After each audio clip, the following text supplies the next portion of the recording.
Arkadaşlar, bugün yine sizinle çok güzel oyunlar oynayacağız. Bakın, bu benim oyun hamuru tahtam. Bugün güzel güzel şekiller yapacağız. Peki, ilk önce oyun hamurlarına ihtiyacımız var. Bu kırmızı, bu sarı ve bu da mavi. Bu oyun hamurlarını açmak için de bir tane oklava. Daha sonra da güzel güzel şekillerimiz lazım. Şekillerim de burada. Mavi bir güneş. Sarı bir el. Ve kırmızı bir de ayak şeklimiz var. Ben çok heyecanlandım. Hadi bir an önce başlayalım. İlk olarak mavi güneş kalıbımı kullanarak başlayacağım. Arkadaşlarım, sizce güneş hangi renk olur? Bildiniz. Tabii ki güneş sarı olur. Sarı oyun hamurum burada.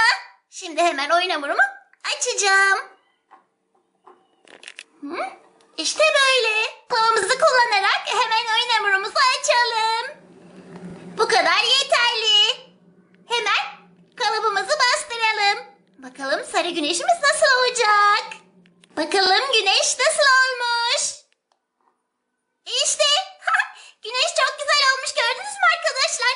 Dünyamızı ısıtan güneşimizi hemen buraya bırakıyorum. Şimdi tel şeklime devam edeceğim.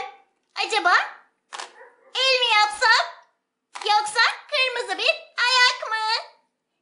Ellerim, ayaklarım, ellerim, ayaklarım. Tabii ki de ilk önce ellerimden başlayacağım. Ellerim için de mavi oyun hamurumu kullanıyorum. Hemen şöyle birazcık bastıracağım. Sonra yine oklavamın da yardımıyla kocaman bir hamur açacağım. Heyecanlıyım ki yerimde duramıyorum. Bir an önce hamurlarımla oynamak istiyorum. Bu kadar açmak yeterli. Yine düştüm ya.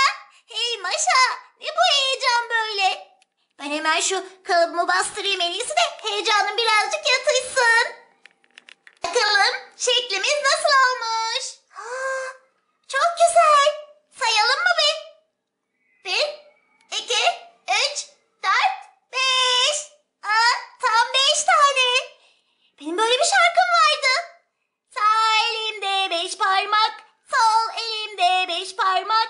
Sen de istersen say bak, say bak, say bak. Hadi sayalım. 1, 2, 3, 4, 5. Tam 5 tane. 5'te öteki elim, 10 etmezmiş şekerim. Bugün heyecandan kıpır kıpırım. Duramıyorum yerimde. Hemen buradan elimizi de alalım. Güneş ve el burada.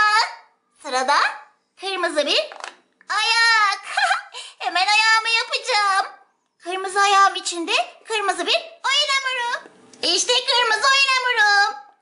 Onu da açacağım şimdi oklavamla. Ne kadar eğlenceli oklavayla hamur açmak. Kırmızı hamurumuzun üstüne kırmızı ayak şeklimizi bastırdık. Acaba nasıl bir ayak olacak? Kocaman bir ayak. Şuna bakın. Tıpkı koca ayının ayağına benzedi. Gel bakalım koca ayak. İşte yaptığım şekiller burada. Hadi yakından inceleyelim. Bu ellerim. Bu da ayaklarım. Bu da parlayan güneşim. Ben bugün oyun hamurlarımla oynarken çok eğlendim arkadaşlar. Eğer sizler de yeni bölümlerimi kaçırmak istemiyorsanız Minik Kalpler kanalına ücretsiz abone olmayı unutmayınız. Görüşürüz.